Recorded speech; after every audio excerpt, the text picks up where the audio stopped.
Hola, sean bienvenidas, bienvenidos a este estudio del Evangelio según el Espiritismo. El día de hoy vamos a estudiar el capítulo número 6, que tiene que ver con el tema el Cristo Consolador.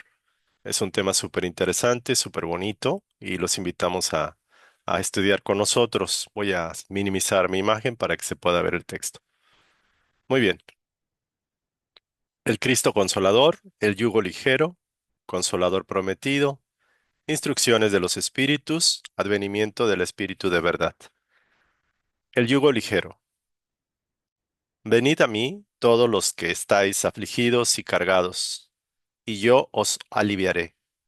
Tomad mi yugo sobre vosotros y aprended de mí, que soy manso y humilde de corazón, y hallaréis descanso para vuestras almas, porque mi yugo es suave y mi carga ligera. Esta es una cita de San Mateo, capítulo 11, versículo del 28 al 30. Dice, todos los padecimientos, miserias, desengaños, dolores físicos, pérdida de seres queridos, enfermedades, encuentran su consuelo en la fe en el porvenir, en la confianza en la justicia de Dios que Cristo vino a enseñar a los hombres.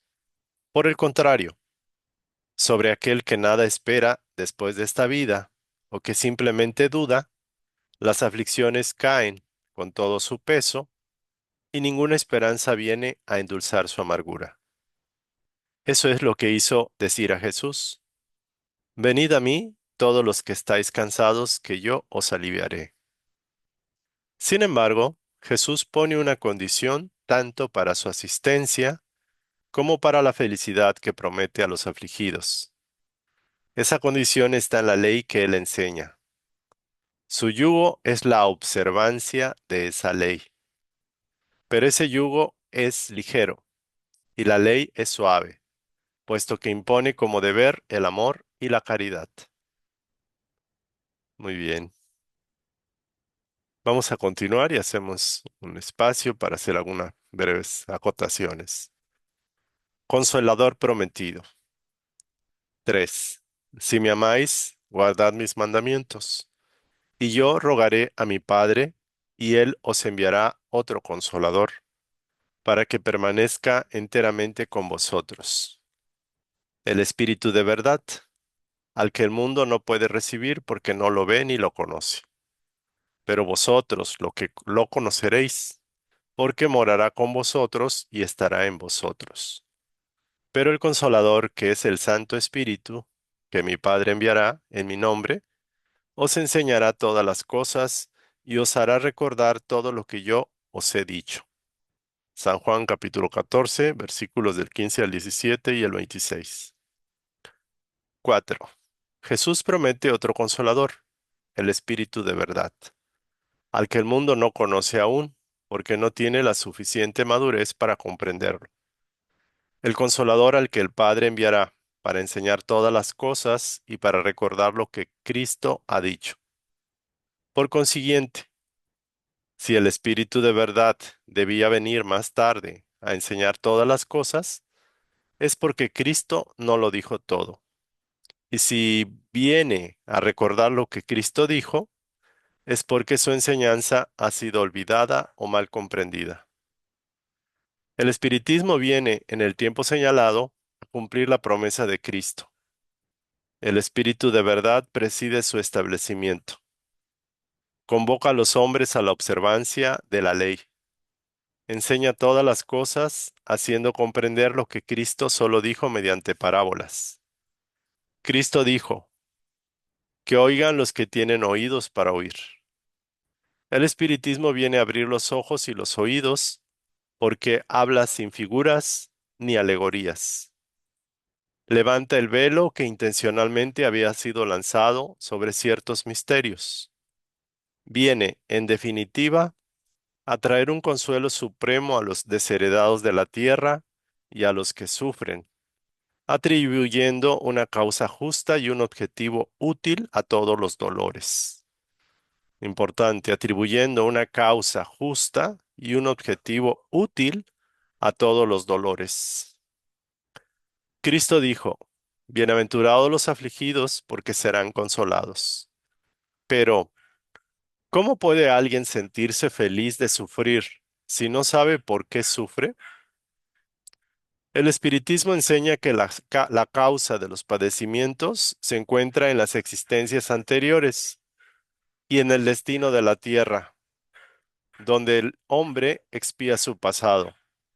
También enseña el objetivo de los padecimientos, pues explica que son como las crisis saludables que conducen a la curación y que constituyen un medio de purificación que garantiza la felicidad en las existencias futuras. El hombre comprende que ha merecido sufrir y el sufrimiento le parece justo.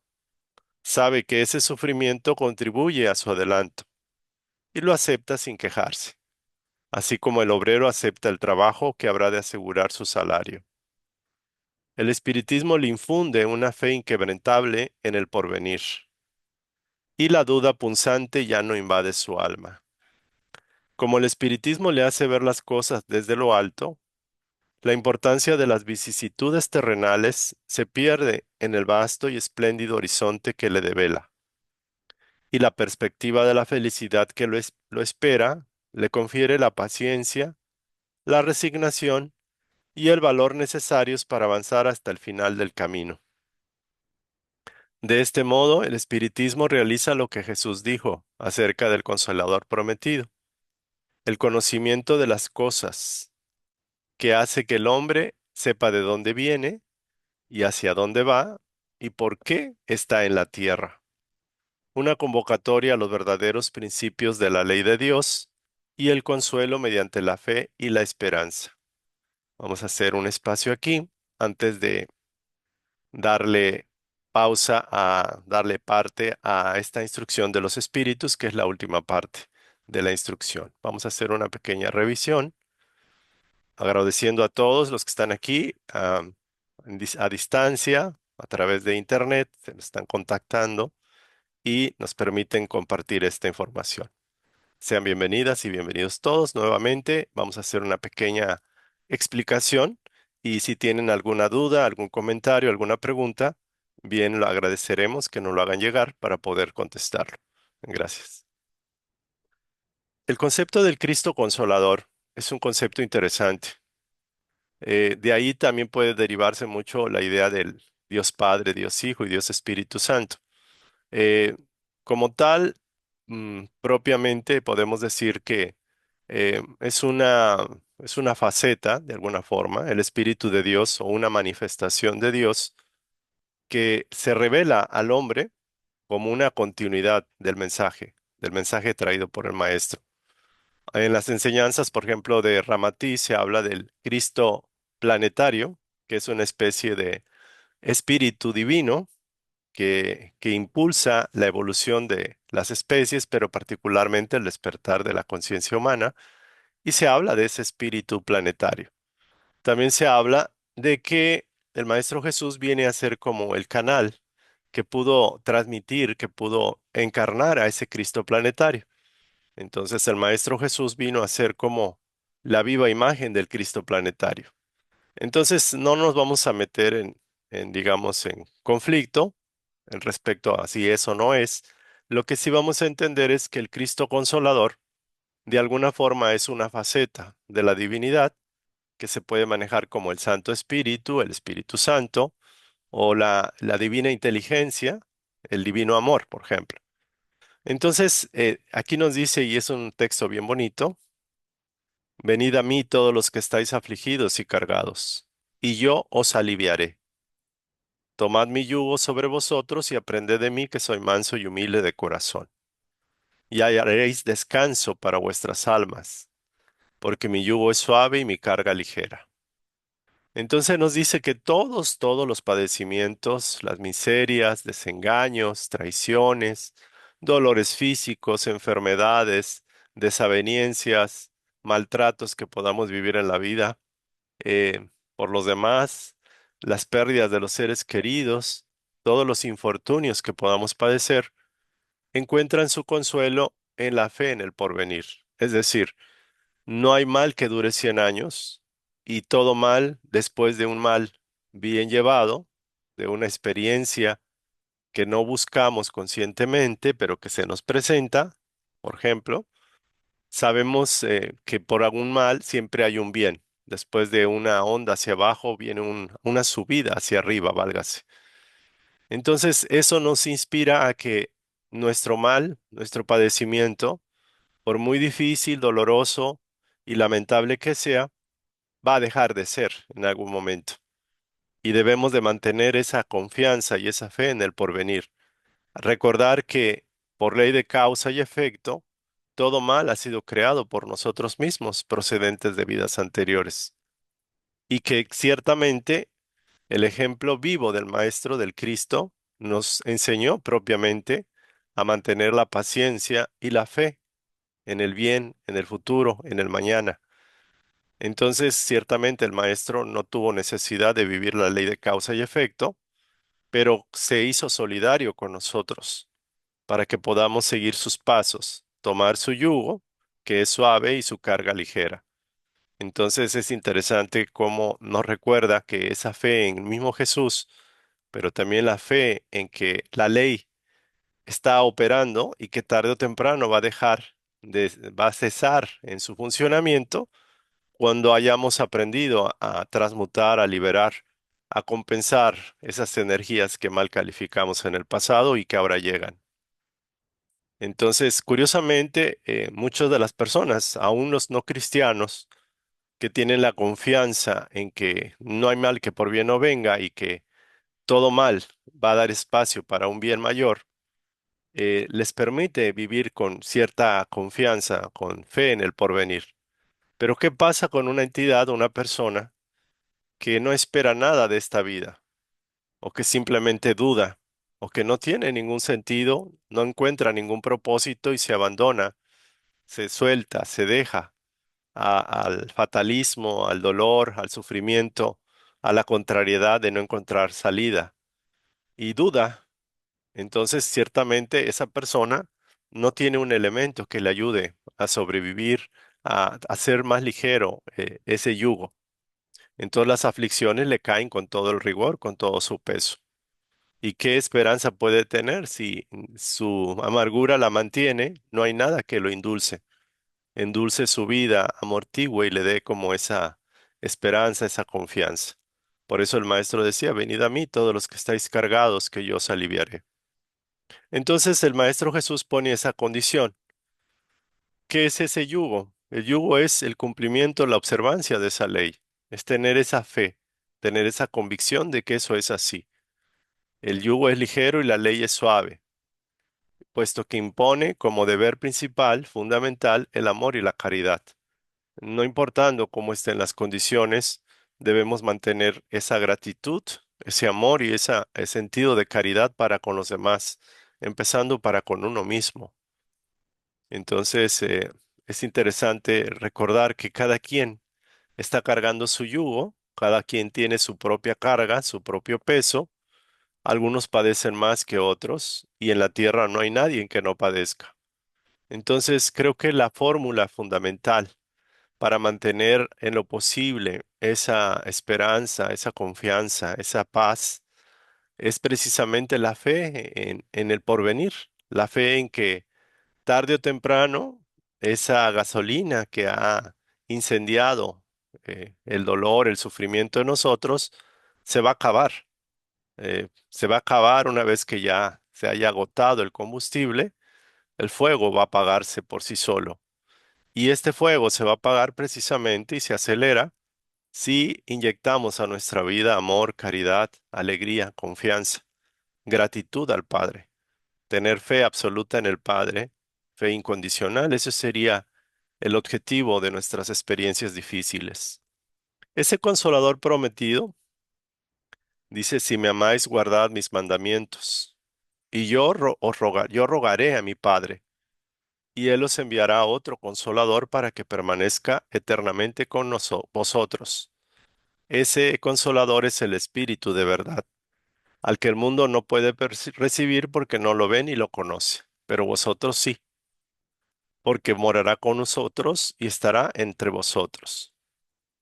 Dice, pero el consolador, que es el Espíritu Santo, que mi Padre enviará en mi nombre, Os va a enseñar y revelar todas las cosas y os hará recordar todo lo que yo os he dicho.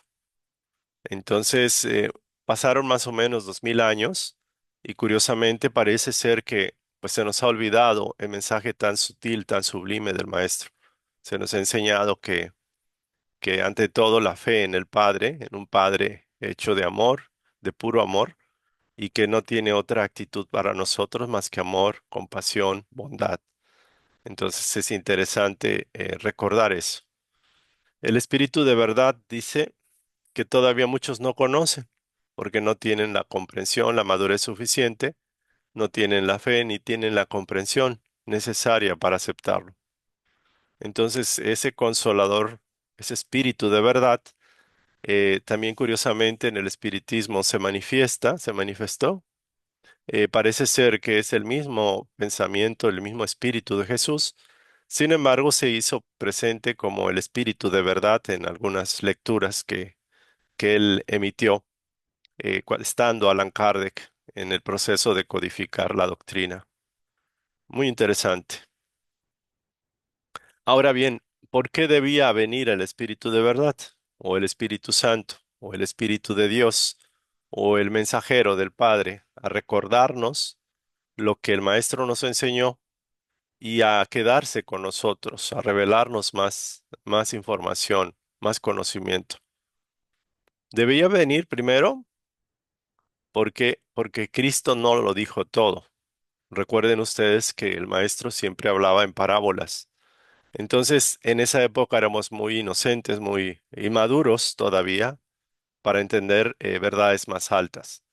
Entonces, este espíritu de verdad nos está conduciendo a la comprensión de verdades más altas, más sublimes, verdades más poderosas, que en esa época, hace más o menos 2000 años, no estábamos en la capacidad de entender. Y viene a recordarnos precisamente lo que el Cristo dijo. ¿Por qué? Porque la enseñanza después de 2000 años ha sido tergiversada, usualmente por las religiones, adulterada, manipulada, poco comprendida y poco aceptada. Entonces es a través de ese espíritu de verdad cómo se empieza a dar una visión más amplia, más clara del evangelio auténtico del Maestro. Y es precisamente a través del espiritismo de Kardec cómo la enseñanza del Cristo consolador, del Espíritu de verdad, se hace presente en estos tiempos modernos. Convoca a todos los hombres a la observancia de esa ley. Enseña todas las cosas, haciendo comprender lo que Cristo solo dijo mediante parábolas. El que tenga oídos, que oiga; el que tenga ojos, que vea. Entonces, el espiritismo, independientemente de lo que uno pueda pensar, de alguna forma es una enseñanza que es bastante alta, muy alta, que tiene una visión consoladora, reveladora de la verdad y una enseñanza que nos quita muchos velos, muchos prejuicios. ¿Por qué? Porque nos habla sin figuras ni alegorías. El espiritismo auténtico de Kardec, por ejemplo, no tiene rituales, no tiene dogmas, no tiene jerarquías, no usa ceremonias y va levantando el velo que intencionalmente había sido lanzado por ciertos misterios. Trae un consuelo supremo a todos los desheredados, a los sufrientes de la tierra, y atribuye una causa justa y un objetivo útil y provechoso a todos los dolores que pudiéramos enfrentar. Entonces, ciertamente, no es resignarnos al dolor, al sufrimiento, a la enfermedad, es buscar cura, buscar sanación. Pero en el ínter, en el proceso, debemos de tener una actitud de fe, de esperanza, de una vibración aperturada a la gratitud, al amor, a la humildad. Cristo dijo, bienaventurados los afligidos, porque serán consolados. Dice, pero ¿cómo puede alguien sentirse feliz de sufrir si no sabe por qué sufre? Y es una pregunta bien interesante. ¿Cómo puedo yo sentirme feliz de estar sufriendo si no sé para qué, por qué, pero para qué estoy sufriendo? Quizás el por qué no lo sepa, porque esto está escondido en el pasado, pero debo entender que el sufrimiento tiene un propósito constructivo, de liberación, de transmutación, de redimir. entre comillas, los pecados o las energías mal calificadas. Entonces, esas energías piden liberación, piden transmutación, piden redención.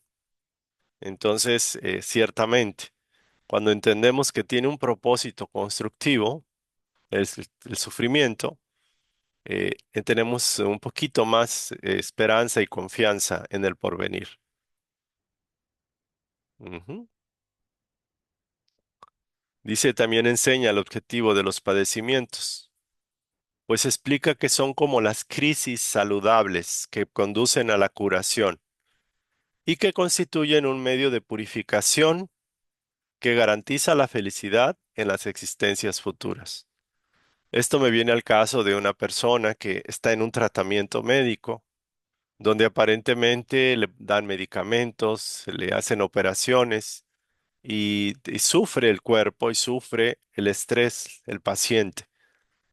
Pero si después de todo eso lo conduce a una recuperación de sus energías, de su cuerpo, entonces, y si no fuera así en algún futuro, esas energías ya liberadas ciertamente permitirán que se manifieste un bienestar, una felicidad en una existencia futura. Aquí debemos recordar que una vida es temporal y que el tiempo en esta tierra es muy relativo. Entonces, cuando el hombre comprende que sin estar claro, merece ese sufrimiento y el sufrimiento le parece justo, sabe que ese sufrimiento va a contribuir a su adelanto y lo acepta sin quejarse, sin reclamar, sin rebelarse. Entonces, así como dice aquí, un obrero acepta el trabajo que habrá de asegurar su salario. Por ejemplo, un albañil que tiene que construir, puede ser difícil, pesado, cargar los ladrillos, estar en la inclemente sol. Sin embargo, sabe que al final del esfuerzo viene la compensación, viene la recompensa. Entonces, el espiritismo, cuando nos explica y entendemos, nos infunde esa fe inquebrantable en el porvenir. Y por ende, la duda, el miedo, la incertidumbre, ya no tiene fuerza, ya no tiene impacto en nuestra alma. Entonces, buscar el lado bueno dentro de una situación siempre es lo mejor. Y tratar de enfocarse también en cómo puede uno ser productivo, puede uno hacer mejor las cosas, ver qué motivos tenemos para agradecer, es polarizar en positivo la atención. Ujú. Dice, le confiere la paciencia, la resignación y el valor necesarios para avanzar hasta el final del camino. Entonces, muchas veces, ¿cómo desarrollamos la paciencia?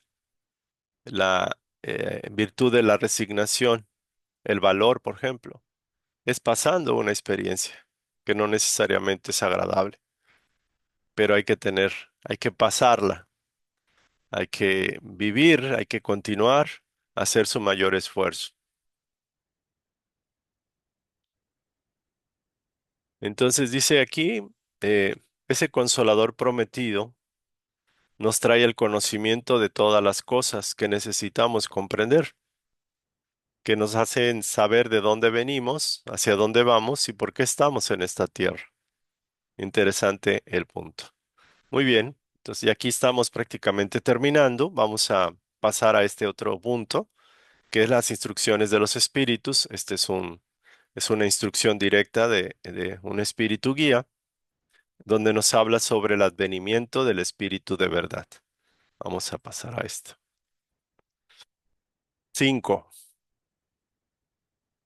Vengo, como en otros tiempos, hacia los hijos descarriados de Israel, a traeros la verdad y a disipar las tinieblas.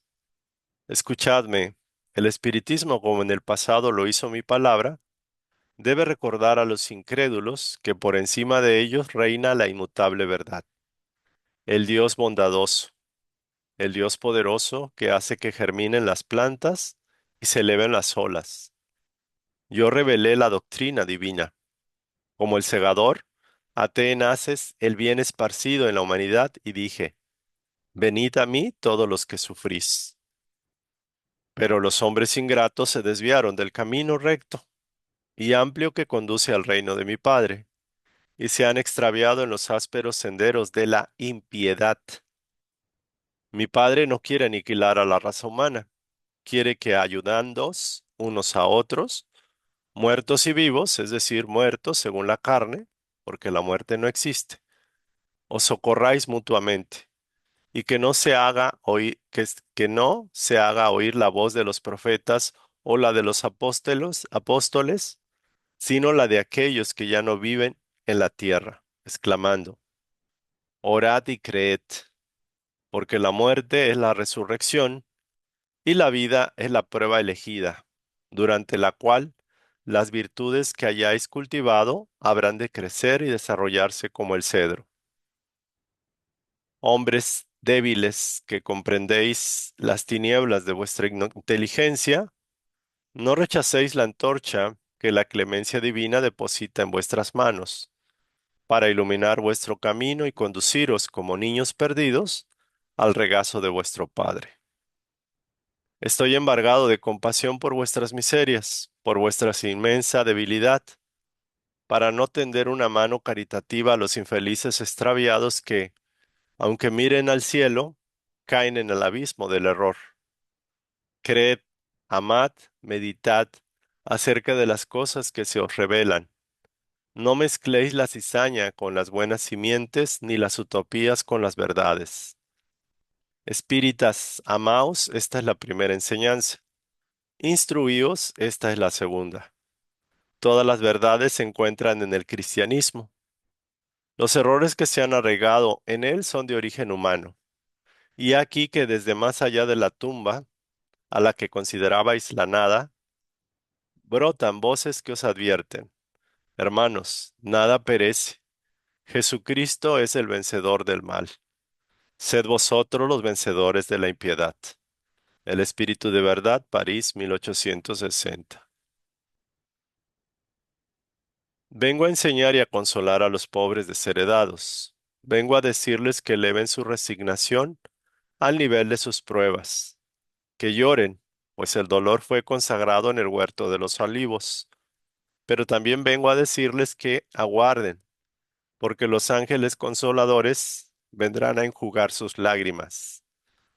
Obreros, trazad vuestro surco.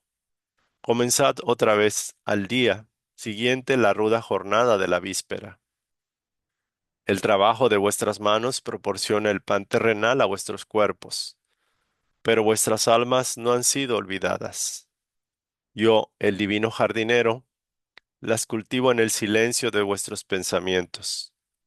Cuando haya llegado la hora del reposo, cuando la trama de la vida se caiga de vuestras manos y vuestros ojos se cierren a la luz, sentiréis brotar y germinar en vosotros mi preciosa semilla. Nada se pierde en el reino de nuestro Padre, y vuestros sudores y miserias forman el tesoro que habrá de haceros ricos en las esferas superiores, donde la luz reemplaza a las tinieblas y donde el más desprovisto de vosotros será tal vez el de mayor resplandor. En verdad os digo, los que llevan su carga y socorren a sus hermanos son mis bien amados. Instruíos en la preciosa doctrina que disipa el error de las rebeliones y os enseña el objetivo sublime de las pruebas humanas. Así como el viento barre el polvo, el soplo de los espíritus disipe vuestra envidia hacia los ricos del mundo, que a menudo son muy miserables, porque sus pruebas son más peligrosas que las vuestras. Estoy con vosotros, y mi apóstol os instruye.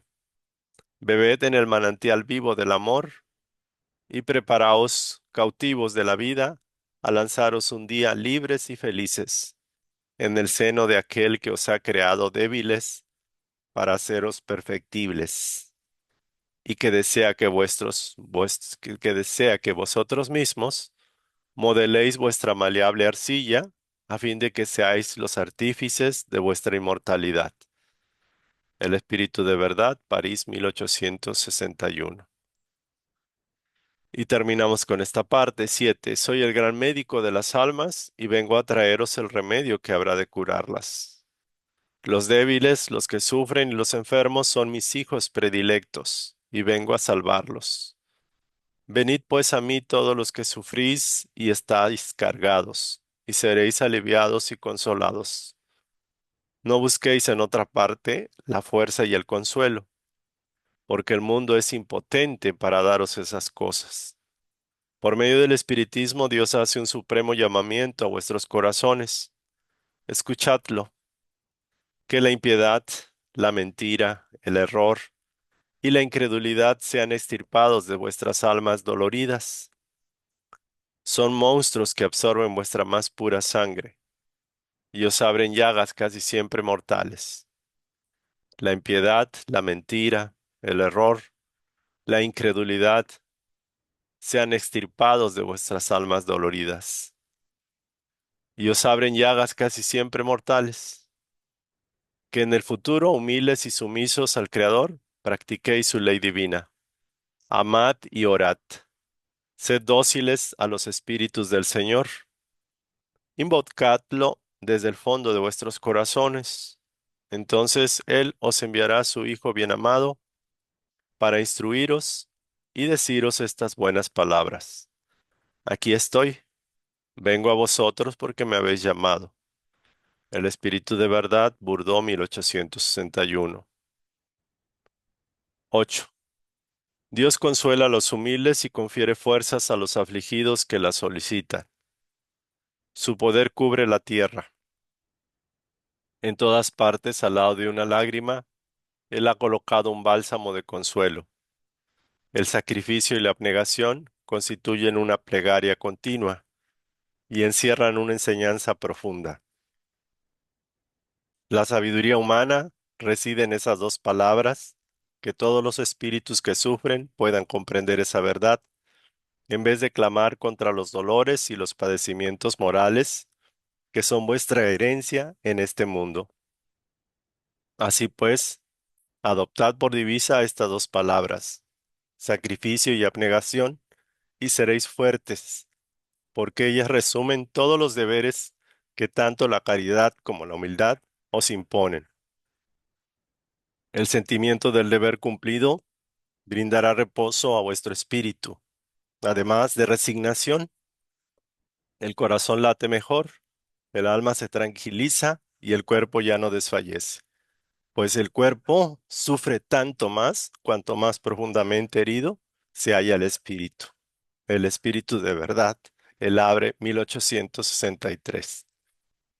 Todos los invitamos a reflexionar esta instrucción muy hermosa que nos recuerda mucho que el Maestro Jesús sigue aún con nosotros y es cuestión de abrir nuestro corazón. Entonces, agradeciendo a la divinidad, a la espiritualidad superior, la oportunidad de estar el día de hoy con ustedes. Nos vemos para la próxima sesión. Que pasen bonita tarde, bonita noche. Gracias.